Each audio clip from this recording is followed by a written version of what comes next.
Bom, então, essa primeira tela, ela tem como objetivo a gente apresentar os atores principais aqui desse projeto, que são inicialmente os proprietários, que é a VR Investimento, o IHSI, que é Hemisfério Sul Investimentos, a construtora foi a Fonseca e Mercadante, e as empresas de arquitetura foi a KPF de Nova York e aqui em São Paulo a Com Arquitetura. Por algum motivo, para a estrutural não apareceu o ícone, né? Interessante. E o projeto de consultoria das fundações foi a ZF, Engenheiros Associados, e consultoria de concreto DESEC, o projeto estrutural foi nosso, da Páscoa e Graziano, por algum motivo não apareceu aqui, depois veremos por quê. Esse edifício realmente é bastante complexo, ele tem uma arquitetura muito arrojada, né? A gente vai tentar, aos poucos, mostrando a vocês aí tudo que ocorreu e quais foram as nossas decisões para poder chegar ao final desse desafio, tá? A área do projeto, a área construída, foi de 83 mil metros quadrados, aproximadamente, número de andares 34, 149 metros de altura, com 6 subsolos. O nosso conteúdo aqui, ele é mais ou menos resumido. A gente fez essa apresentação lá nos Estados Unidos no dia do prêmio, né? Na verdade, foi no dia seguinte ao prêmio. E a gente abordou, então, o desafio arquitetônico, dificuldades impostas pela geometria das fachadas, o estudo e ensaios de viabilidade, a questão das fundações, que também foi um desafio à parte, e alguns detalhes de elementos especiais, e, por fim, um vídeo com o edifício já construído. Na verdade, é uma retrospectiva desde a fundação até ele totalmente terminado. O desafio maior que nós temos aqui, resumidamente, né, são as mudanças de direção dos vários planos de fachada e especialmente o fato que os pilares também estão inclinados dentro de cada um desses planos de fachada e esses planos de fachada se entrelaçam. Então, é uma complexidade geométrica enorme que, para poder, vamos dizer, entender inicialmente como que a gente faria os elementos estruturais, já foi realmente muito difícil, foi muito complicado, é um desafio enorme. E, por fim, os esforços que se acumularam ao longo do edifício geraram uma torção de umas 60 mil toneladas força-metro no eixo, girando em torno do eixo vertical, e que só foi equilibrada definitivamente pelas fundações. Bom, com esse tipo de situação e esses esforços, todos eles, em sua grande maioria, devido apenas ao efeito gravitacional, né? Não estou nem falando de efeito do vento aqui, vocês imaginem que esse edifício, conforme ele vai sendo erigido, ele vai se movimentando, ele vai torcendo, ele vai se deslocando em torno do eixo vertical, mas existia uma necessidade, do ponto de vista de cronograma, que a fachada também acompanhasse, com uma certa defasagem, o levantamento da própria estrutura. Isso era uma complicação enorme, a gente ficou extremamente preocupado, fizemos uma série de modelos transitórios, com os vários andares sendo erigidos ao longo do processamento, para poder medir isso. E, como vocês podem perceber, a gente acabou recomendando que as fachadas não se interconectassem durante o processo de levantamento da estrutura, para dar uma certa liberdade de movimentação, sem que a gente tivesse que substituir ou quebrar alguns desses painéis da fachada, o que efetivamente acabou não acontecendo e deu tudo certo, graças a Deus.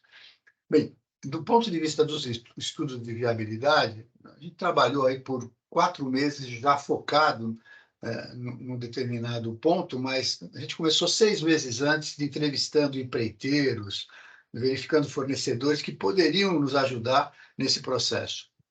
E os estudos de alternativa foram muito concentrados nos chamados andares tipo. A gente fala dessa maneira porque não tem andar tipo aqui, né?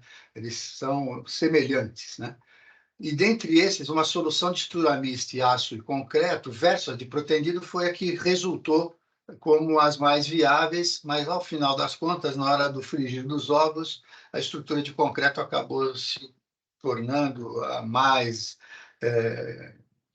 enfim, econômica, né? Porém, isso trouxe para a gente, tecnicamente, um grande desafio, uma vez que os grandes esforços de torção tinham como natureza o próprio peso próprio da estrutura, né? E o efeito de deformação lenta, retração, iam colaborar de maneira negativa para esse efeito. Então, a gente começou a fazer uma campanha de ensaios para diversos tipos de concreto possíveis de serem fornecidos para essa obra. Fizemos isso em Furnas, com ensaios de longa duração, para poder medir qual seria o concreto mais adequado para essa obra, que é uma coisa mais ou menos inédita no Brasil, você fazer esse tipo de ensaio para uma obra, uma edificação, né? Mas, por outro lado, a gente acabou mantendo a estrutura mista para o segundo andar, devido ao grande pé direito. Nós vamos ver depois mais avante, tem alguns exemplos que eu posso mostrar para vocês, e isso facilitou bastante em termos de rapidez e redução de custo de escoramento e forma.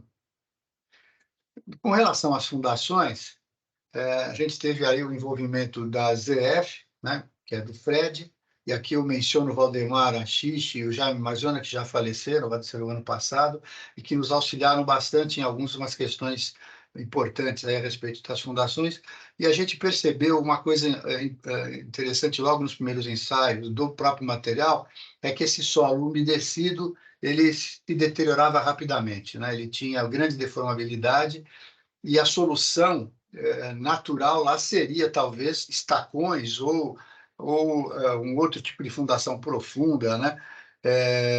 Mas, na realidade, o que aconteceu é que não era viável por questões de prazo e aí a coisa partiu para a sapata, e a sapata era um grande desafio, exatamente por essas características do solo. Essas sapatas, inicialmente, eram um radier enorme, né?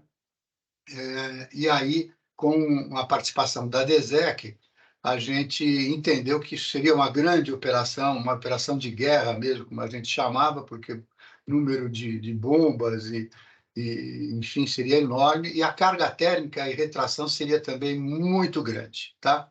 E a gente tinha um risco muito grande também da formação do sulfato de aluminato de cálcio, que é a etringita, né, que deteriora completamente depois a estrutura de concreto no futuro próximo. Então, a gente começou a pensar em alternativas, tá?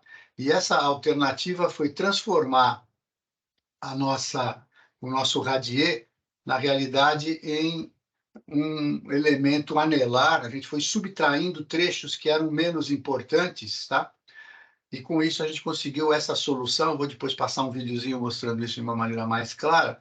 E usando aí modelos com elementos finitos, a gente entendeu que tanto a parte das tensões, né, das tensões solicitantes devido ao próprio carregamento, quanto tensões também devido ao problema térmico, se reduziram muito com essa forma e como vocês podem ver, nós temos aqui partições, né? Então, esses trechos todos foram abertos, a gente concretou cada um deles independentemente, e depois esses pequenos trechos foram concretados para preencher e tornar a estrutura uma única peça, né?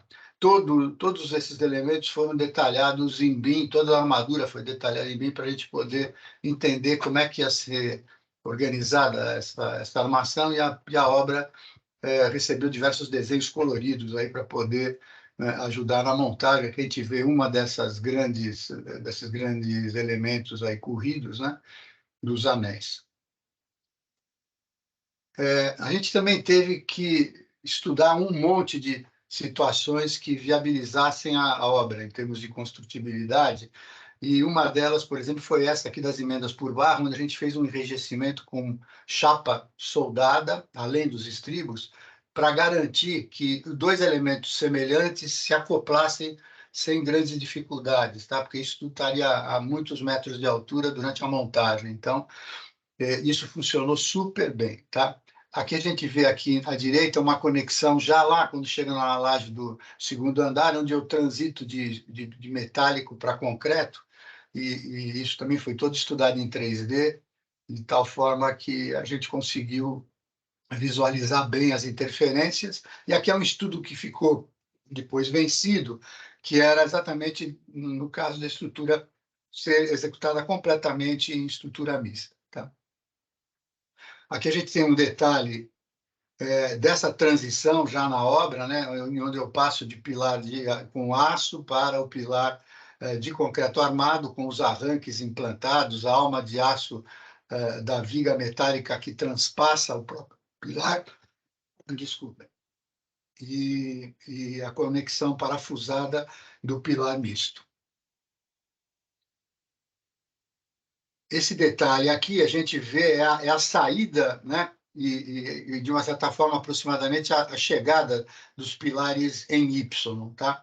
Então, dentro desses pilares, especialmente nas conexões, onde a gente tem a introdução de dois pilares em conjunto, sempre tem uma alma metálica interna, além da armação normal, para garantir uma certa ductilidade nessa região, e também porque a concentração de tensões que acaba ocorrendo aí é muito alta, né? Então, isso também foi todinho detalhado em 3D, para que a gente pudesse acoplar tudo isso e verificar todas as chegadas e facilitar depois a execução na obra. E aqui a gente vai ver como é que ficou o nosso projeto. Eu não sei se tá com som, eu acho que eu esqueci. Tem som ou não? Tem? Tem sim. Tá.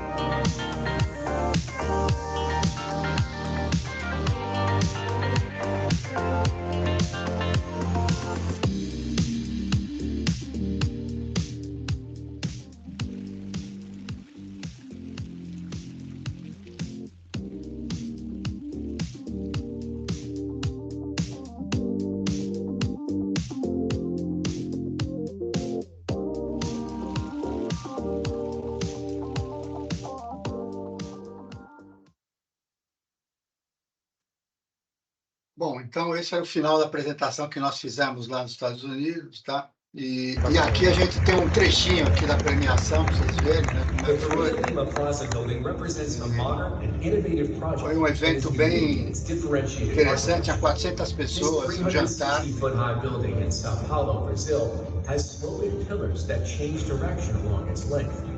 The architectural concept of the project is based on two forms that are intertwined in an elegant and dynamic way. The bold architectural project required high-level engineering to be successfully built, considering not only the technical challenges of the project, but also the logistical difficulties of constructing a building of this size in the busy city of São Paulo. Bom, era isso, né? Então, eu não sei se ficou alguma dúvida que vocês queiram perguntar alguma coisa, não sei como é que nós vamos agora prosseguir com a dinâmica. Estou à vontade aí para ir respondendo. Tem alguns slides aqui que eu posso disponibilizar. Graziano, antes de abrir aqui, deixa eu só colocar aí duas questões, depois já tem gente se inscrevendo aqui. Me chama a atenção na complexidade aqui, como é que foi a interface, porque assim, né? Vou simplificar, né? Você recebeu um enorme desafio do ponto de vista do projeto estrutural. Como é que foi a conexão entre os diversos projetos do ponto de vista, inclusive, do estudo de viabilidade, né? Porque, assim, o quanto você conseguia mudar e como é que foi a interface entre diversos projetistas num projeto dessa complexidade? E a segunda não é uma pergunta, mas eu sei... Walter, deixa eu emendar uma para ele aí, que estava na mesma linha, vamos combinar, porque eu acho que fica legal. Porque, para mim, a grande viagem aqui é, de fato, a integração entre os projetos, entende? E o que, para mim, é mais desafiante e é mais... é a concepção, porque eu imagino que deve ter tido, na concepção, né, alguma... participação, porque se deixa o arquiteto, ele pode imaginar qualquer coisa, mas os caras que trabalham nesse nível também, eles... Né? Então, eu queria que essa coisa, quero dizer, como é que vocês integraram? Existe um negócio hoje no mundo aí que o pessoal fala muito, que é projeto simultâneo e até concepção como é que é? Concepção simultânea, né? E como é que é esse processo, entende? Porque a gente fica falando mal dos arquitetos, que ficam, né, quase criando coisas malucas, né? Mas entende? E tudo isso tem um Sim. potencial e essa coisa do projeto interessa demais. Desculpe se eu me alonguei, mas ficou. Não, Deixa a tua tranquilo. pergunta para depois, Walter, porque daí deixa ele responder Não, essa, não, porque essa não, não, beleza, beleza. Então, na verdade, esse projeto é um projeto que não é recente, quer dizer, ele tem mais ou menos uns 5 ou 6 anos que ele já estava sendo maturado, e com diversas opiniões. Até o Mário Franco chegou a estudar esse projeto inicialmente, e depois ele acabou desistindo. O projeto realmente é um desafio grande, a gente se assustava quando olhava para o que era proposto ser feito. Do ponto de vista da arquitetura, para você ter uma ideia, eles já tinham conectado os pilares de fachada, são os que eles determinaram, tá? Porque fazia parte da concepção arquitetônica. Eles não abriam mão de que essa quantidade de pilares fosse essa e que a geometria fosse essa. Então, isso foi foi a parte mais terrível um pouco para nós, porque a gente teve que vestir essa camisa, né, e de uma certa maneira aceitar essa imposição, porque para eles era muito importante, e a gente não tinha muito argumento para mudar. Ou você aceita ou você está fora, digamos assim. Mas a gente internamente, na parte toda do núcleo de rigidez, a gente fez muitas alterações e muitas inserções, que era onde a gente poderia ganhar efetivamente a rigidez necessária para fazer frente à torção enorme que esse edifício produz, tá? E não foi tão simples também essa parte da coordenação, porque eu não sei se dá para vocês verem pela própria imagem que aqui está, ó, o núcleo de rigidez ele vem bem até mais ou menos o 16º andar.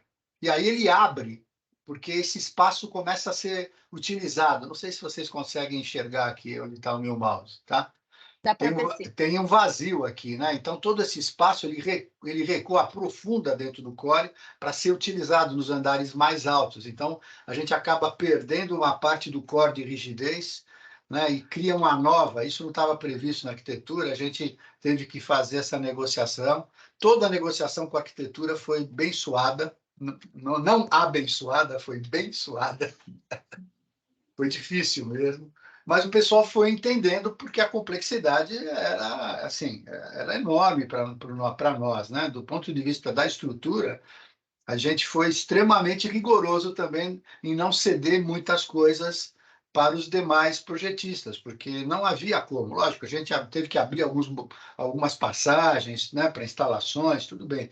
Isso foi sendo negociado, mas a gente foi extremamente duro nas negociações, porque a gente sabia que tudo isso ia refletir de maneira muito negativa no projeto. Tá?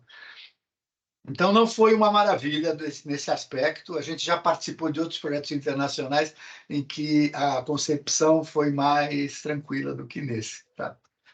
Mas foi um desafio que, ao final, foi reconfortante. Tá? Durante o processo, não foi brincadeira, foi um trabalho árduo. Viu? Não foi brincadeira, não.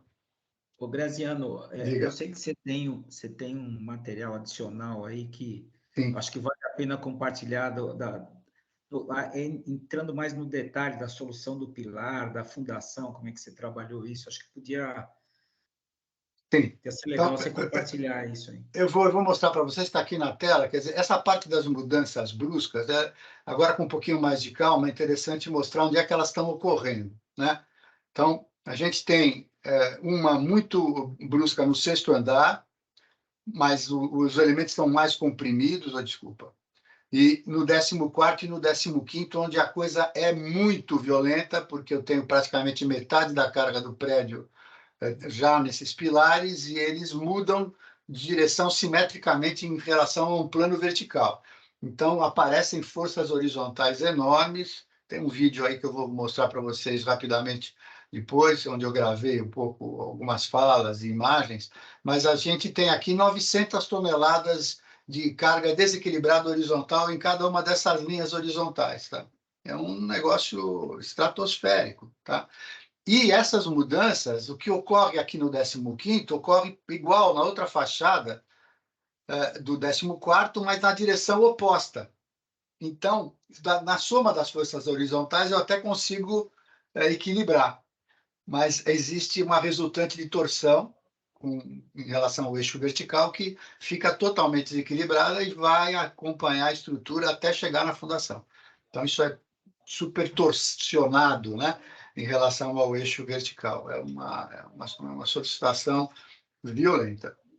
Então, essa para nós era a grande preocupação. Como é que esse edifício vai se comportar durante a construção, durante a ereção da estrutura, né? E depois, ao longo do tempo, como é que ele vai, enfim, funcionar, tendo em vista que, no final, isso ficou em concreto armado, né? A gente só fez uma estrutura de aço no primeiro lance do térreo até o segundo andar, né? Que é um grande pé direito de 17 metros de altura. E aí a gente tinha a questão da fluência e da retração que acabam, digamos, bagunçando todas as previsões, né? Se a gente não tiver aí um pouco mais de controle, a gente poderia perder a mão do projeto. Então, olhando um pouquinho aqui no 5º andar, né? Que é a chegada dos 2 pilares, que é aquele que eu mostrei o detalhamento em 3D, né? Também chegam forças enormes que acabam tendo uma resultante horizontal na direção, aqui no nosso desenho, da esquerda para a direita. Então, o prédio é todo desequilibrado. Todos os andares eu tenho esforços desequilibrados para tomar conta. Tá? Aqui, por exemplo, no 4º andar, no 14º andar e no 15º andar, novamente. Né? Então, o prédio não tem, a gente não tem sossego. Todos os andares você tem resultantes horizontais, torções, enfim, que você tem que tomar conta e não há o que fazer. A outra dificuldade muito importante foi essa dos planos de fachada. Olha como eles se entrelaçam, né? E aí, imagina, essa viga está nesse plano e essa viga está no plano amarelo. Como é que a gente chega no mesmo pilar e tem continuidade com isso, né?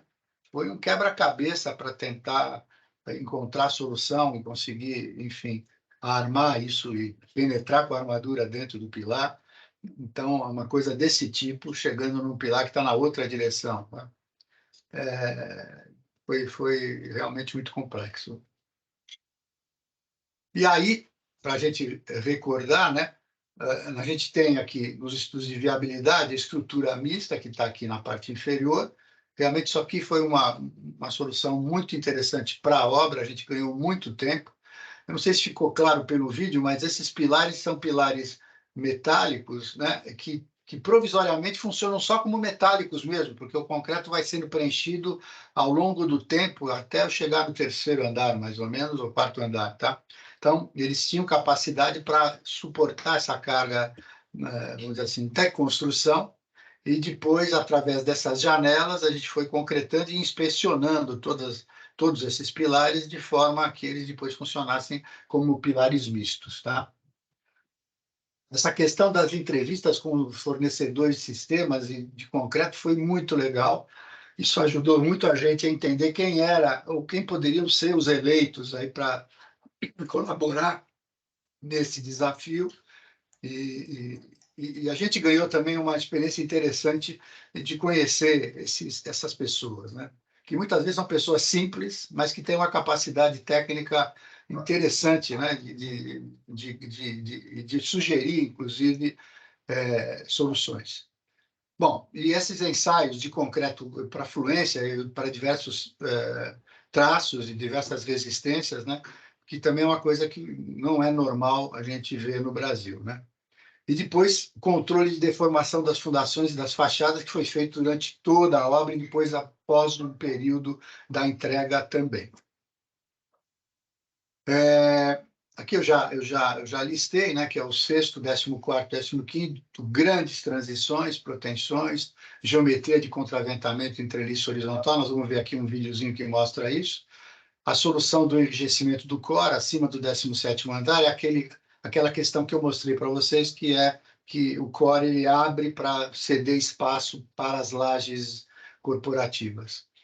E aqui soluções mistas adotadas para viabilidade construtiva, questões de modelagem, né, como levar em consideração na estabilidade o efeito da fluência do concreto, uma vez que as maiores ações transversais se originam dos efeitos torsionais e laterais e apresentam grande participação nessas cargas, pelas cargas gravitacionais, né? Isso foi uma coisa que a gente não tinha um software adequado para fazer isso, a gente tem que fazer uma série de adaptações para conseguir avaliar tudo isso. E proteções de todo tipo, cordoalha engraxada, aderente, que não foi um festival de tipos de proteção e não proteção. Tem andares não protendidos e andares protendidos, porque as lajes vão mudando de dimensões e vãos ao longo da altura do edifício. Tá?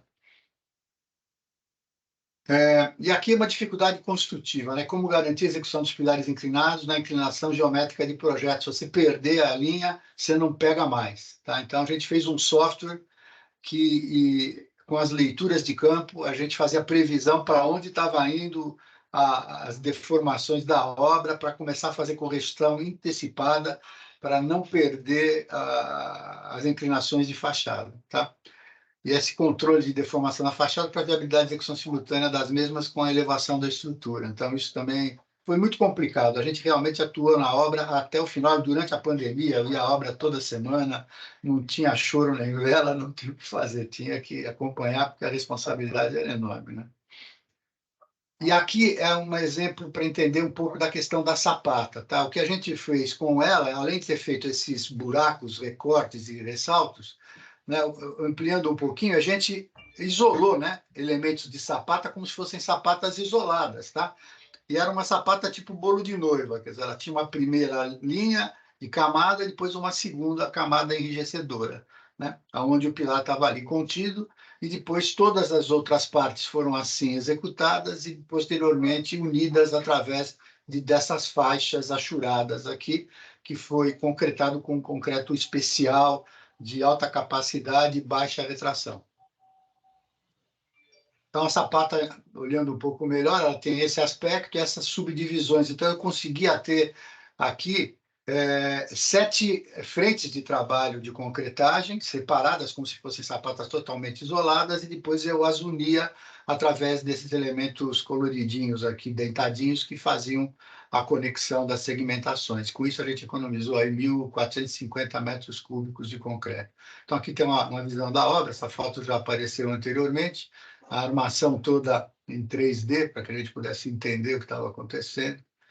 Aqui, os elementos de injeção, a gente teve que fazer bastante injeção para manter o controle de recalque, né? E os recalques medidos aí semanalmente, que chegavam para a gente fazer avaliação e ver se a gente tinha que fazer alguma correção de percurso e, com isso, manter a obra no nível de segurança adequado.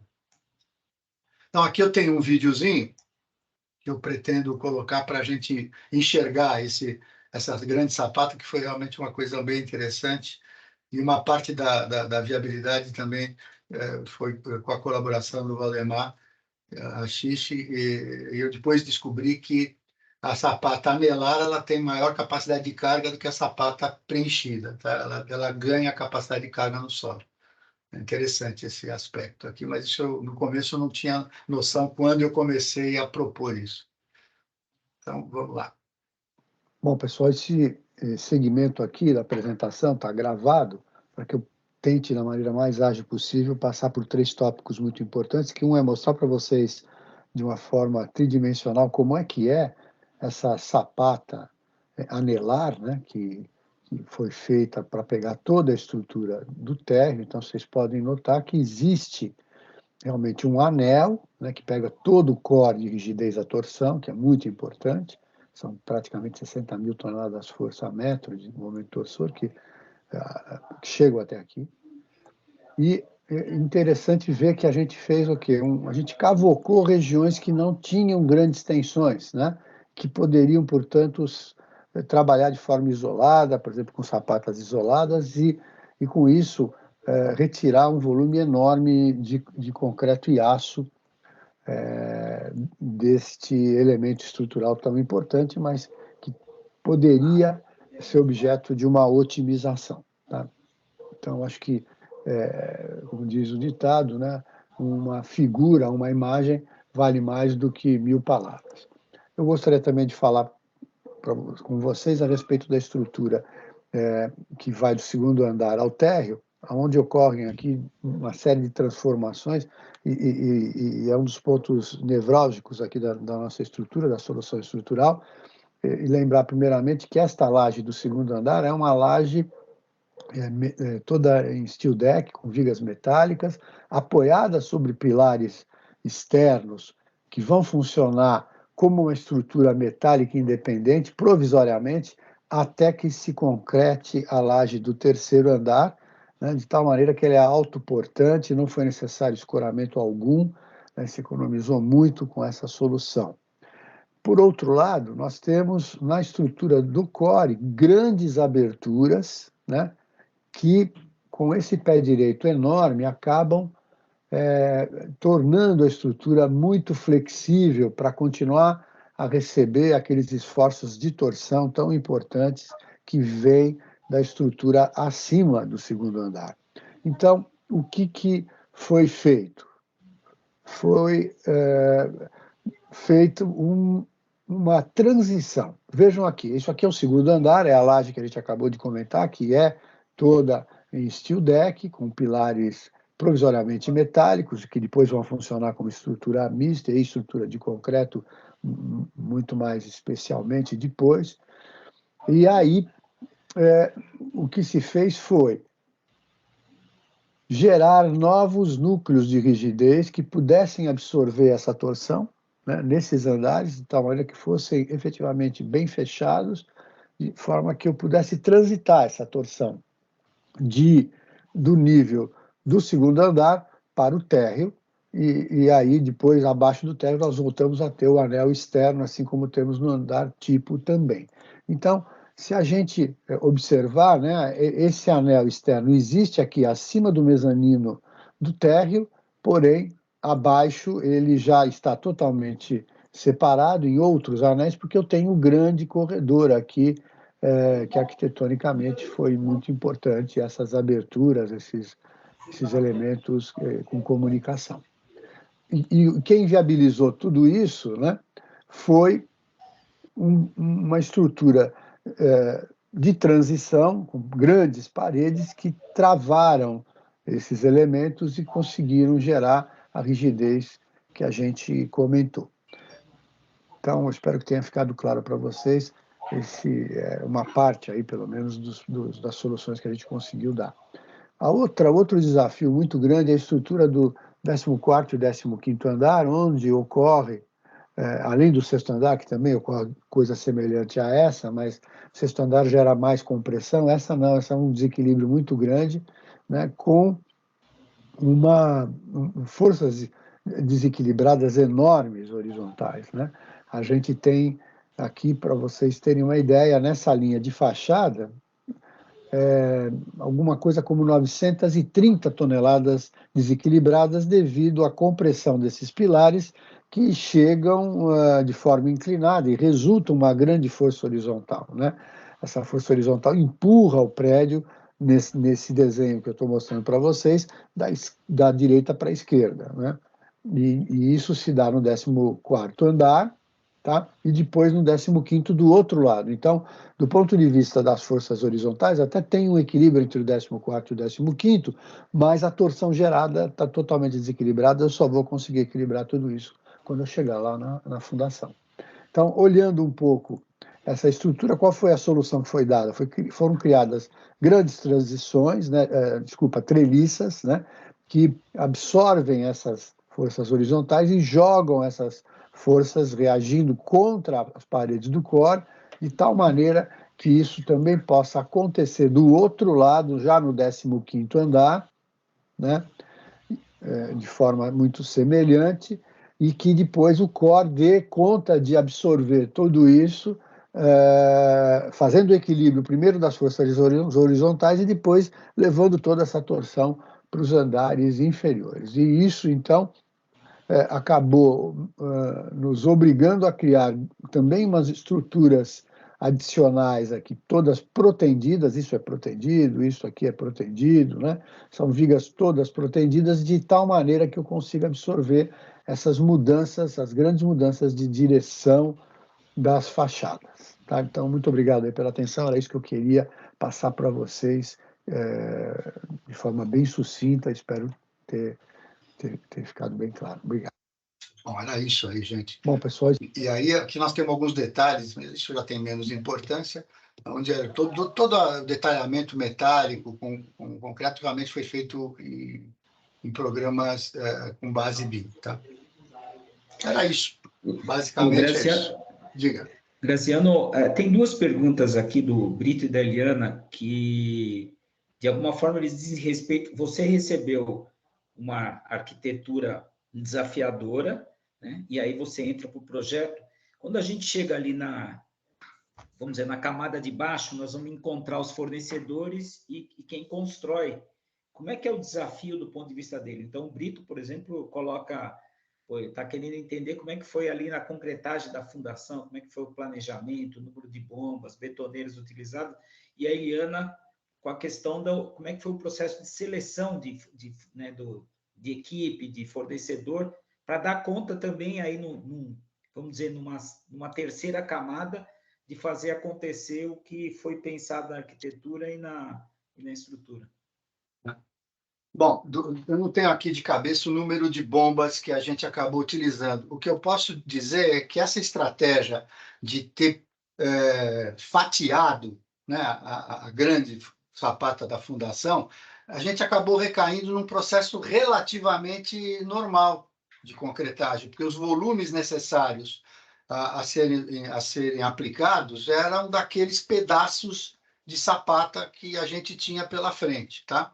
Mesmo assim, eu me recordo de quando eu fui à obra, tinha no mínimo umas 3, 4 bombas trabalhando simultaneamente para dar conta, mas não havia mais aquele estresse de que eu tenho que fazer uma concretagem quase que completa da sapata inteira no mesmo dia, né? Ou de 1 metro de altura, ou do que for, para que a gente possa não ter problemas térmicos e assim por diante. Então, isso, realmente essa estratégia de ter fatiado, ela abriu uma janela de oportunidade muito grande para a construtora, tá? E também para os fornecedores de concreto.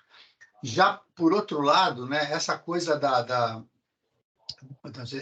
do amadurecimento do projeto, quando a gente chegou, a gente não conseguia nem entender direito, de fato, vou ser sincero, como é que eram os planos que se interlaçavam. A gente, toda vez que olhava, descobria uma coisa nova, né? Percebia que, olha, esse elemento não está onde a gente pensou, está mais para lá, isso aqui, se a gente fizer assim, vai sair fora da fachada. Tridimensionalmente, o negócio era muito complexo, tá? E a gente inicialmente recebeu apenas desenhos em 2D, depois é que eles vieram, a gente começou estudando em 2D, tá? Então, e foi legal, viu? Porque isso fez a gente amadurecer e entender com muito mais energia, né? Teve que usar a cabeça mesmo para compreender tudo. E depois, quando a coisa veio, a gente começou a checar e ver, aqui eu entendi, aqui eu acho que escapou esse detalhe e tal, porque aí você efetivamente começa a compreender tudo. Então, mas realmente foi muito rica essa fase inicial em que a gente fez as entrevistas. A gente entrevistou mão de obra. 4, 5 empresas de mão de obra para saber como é que o cara... Porque a gente usou aqui muita solda, tá? Tem muitos elementos soldados de concreto armado, né? Gaiolas de cisalhamento, tudo soldado, né? Eu não sei se deu para perceber, naquele vídeo mesmo aparece aquele sisteminha que a gente acabou fazendo de enrijecimento da gaiola dos pilares, né? Para poder manter o aprumamento das barras e acoplar nas emendas. Então, isso tudo a gente tinha que entender se aquela pessoa que estava para ser contratada tinha habilidade para isso, conhecia, já tinha feito, né? Então, tudo isso foi separando e foi eliminando os atores que eram mais fracos e a gente acabou chegando no eleito que deu certo, ele funcionou lá na obra. Toda obra tem problema, toda obra tem algum desvio executivo, mas a gente foi até feliz, porque não foi um número absurdo de casos de desvio, não, tá?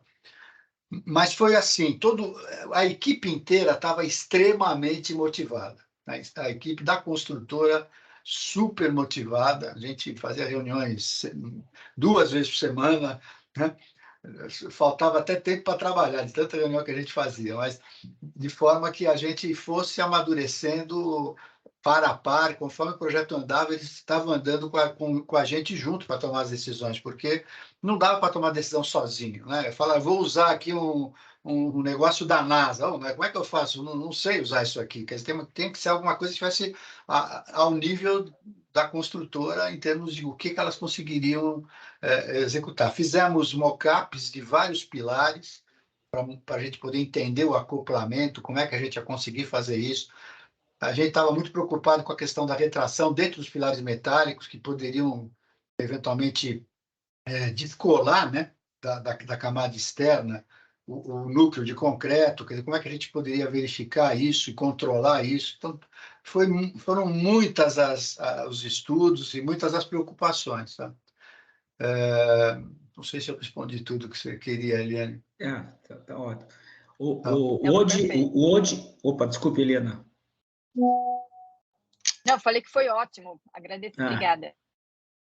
O Odi tem uma pergunta aí, Odi. Graziano, bom dia, tudo bom? Tudo. Dentro dessa complexidade toda, agora que você, vamos dizer assim, está intimamente ligado, né, emocionalmente com esse projeto, inclusive, e essa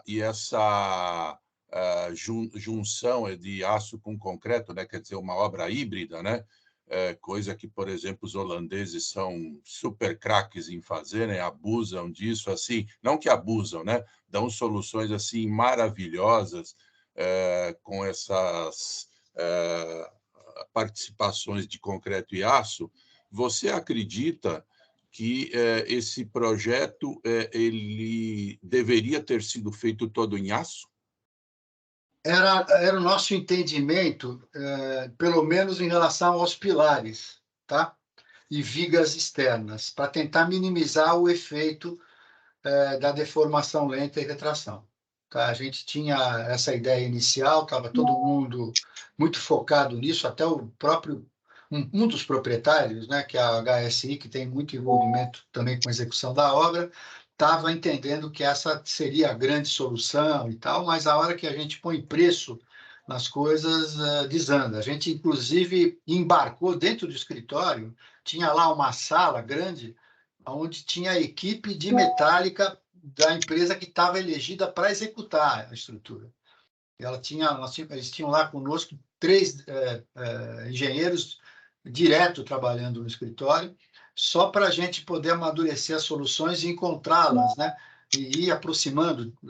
Fizemos um monte de estudos, tá? Para tentar viabilizar. Eu depois poderia até mostrar para vocês, tem vários estudos tridimensionais, essa parte metálica, com junções, junção com pré-moldado. Nós fizemos tudo que era possível imaginar. Só que chegou uma hora, o dono da obra falou, bom, agora parou, né? Vamos começar a construir esse negócio, né?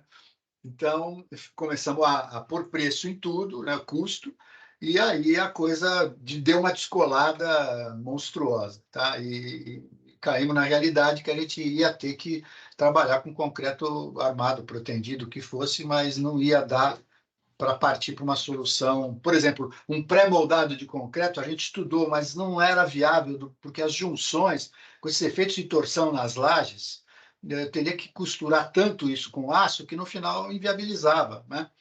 Não, a pergunta eu coloquei justamente por causa dessa interface, né, concreto, aço, soldador em obra de concreto, que a gente sabe que é uma coisa assim... Mas você sabe que isso, para nós, hoje, é uma coisa que a gente já solicita normalmente, depende do tipo de obra, a gente fala, você vai ter que ter um soldador, porque, por exemplo, console curto, todos os nossos consoles são soldados. Não faço mais sem soldar. Por quê? Você vai na obra, você tem trinca, você tem fissura, você tem problema, tá? Porque ele se movimentando, ele é muito frágil. Ele não permite grande movimentação. Se a armadura sair do lugar, já você vai ter problema. Então, a gente tem utilizado muita solda nas obras, acho que não em uma proporção absurda, mas a gente começou a fazer isso já na gleba A da Gleba A, que foi o grande desafio de a gente usar um pré-moldado com efeito transversal enorme, né? Então, ali a gente efetivamente teve que entrar. E uma coisa que foi bacana dessa aproximação com metálica é que a gente percebe que a norma de estrutura mista ela está bastante desfocada do que é o concreto e que é um elemento preponderante para o funcionamento dessa estrutura, tá? Então, a gente, nesse meio tempo, nós fizemos softwares, desenvolvemos software para estrutura mista que não bate com o que está na norma, tá? Mas a gente consegue respeitar muito bem o comportamento do concreto, com todos os domínios de dimensionamento e tal, e isso surpreende o pessoal de metálica. A gente mostra para eles, pera, mas isso aqui não está na norma. Eu falei, meu amigo, mas acontece que isso aqui respeita a norma de concreto armado. Tá? Então... Está na hora de atualizar isso. Está na hora de atualizar. Então, você consegue, inclusive, melhorar o dimensionamento em alguns aspectos, em outros, aumentar um pouco a segurança, porque ela tá negligenciada em algumas situações também, entendeu? Então, foi interessante isso aí. Legal. Graziano, tem uma pergunta do Brito aqui, que de alguma forma a gente pode até ampliar um pouco. Ele tá comentando essa questão da geometria da fachada e o fato de ser vidro, né, se não gera aquele efeito que a gente via na Inglaterra lá de... Preocupado com isso. E colocando de uma forma um pouco mais ampla, o quanto teve de preocupação ambiental, digamos assim, né, nesse processo todo. Bom, o prédio tem certificação Gold, né? Então teve todo um controle feito por uma terceira parte para poder ter o certificado, né? Então isso foi objeto de preocupação, sim. Veja, eu não tive muito tempo de me debruçar sobre os outros assuntos tecnológicos de envolvimento, porque só esse, para mim, era o suficiente para me tomar o dia e as noites, tá? Então, mas a gente teve esse questionamento num determinado momento, porque eu me recordo, eu visitei essa rua onde o prédio lá em Londres fritava ovos, né, na calçada e tal. Então, e foi uma das perguntas que a gente fez, mas parece que eles tomaram as providências porque a gente não tem esse efeito lá, não se detectou isso lá. Tá? É que em Londres é côncavo, né?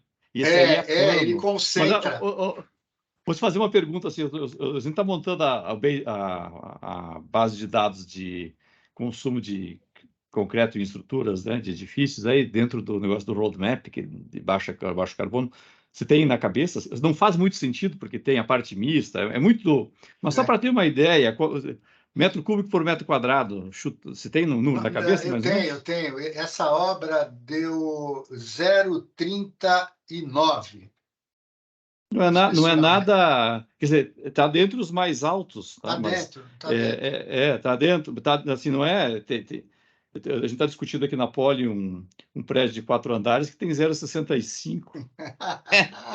Esse é how bad things can be. 0,65 Nossa, 0,65 é um andar de transição completo, vai quase. Né? Nos prédios grandes. E a 4 andares. Precisa ver a maluquice que foi feita aí, né? Não, assim, considerando tudo, né, o que tem de arquitetura, de sofisticação, eu fiquei surpreso. Muito. Muita coisa. O LEED, esses caras não consideram o impacto de CO2 embutido ainda, né? Que é a próxima etapa da questão de certificação, que vai trazer nova responsabilidade para a arquitetura, para a estrutura, né? Para o concreto, vai valorizar o trabalho de todo mundo.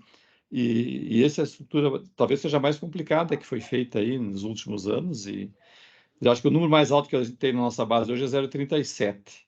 E é um prédio reto. Então, esse aí está interessante. Não, o consumo de aço dele ficou em 130 quilos, que também está muito... não é nada fora da curva, mas como a gente tinha previsto 120, apanhamos bastante por causa desses 10 quilos. Graziano, temos uma última pergunta aqui para a gente até encerrar quase no horário aqui. O Brito pergunta, em função do prazo, do curto prazo, né, se foi feito algum controle de maturidade do concreto para acelerar a liberação do descibramento? Não. A gente tinha os controles normais, né, de FCK e módulo. Módulo foram feitos, acho que todos os andares, pelo menos a amostragem de um caminhão. Então, mas disso não foi feito, não. Eu até cheguei a cogitar isso, tá? Mas acabou não sendo implantado, não. Bom, Graziano, obrigado aí. Estamos encerrando no nosso prazo. Senão o Mascato vem, vai puxar a orelha de todo mundo e de todo mundo. Ele sai do avião só para reclamar. Mas obrigado, realmente um case, uma complexidade, né, de uma beleza de solução estrutural fantástica, né? Obrigado por você ter compartilhado aqui com a gente. A minha única pena é que a fachada ocultou a estrutura. Não, tem que pensar que a estrutura viabilizou a fachada. Tem que pensar o contrário. Mas olha, parabéns pelo prêmio, Graziano. Obrigado pela apresentação, foi excelente. Obrigado a vocês aí, pela paciência de ouvir. O que é isso?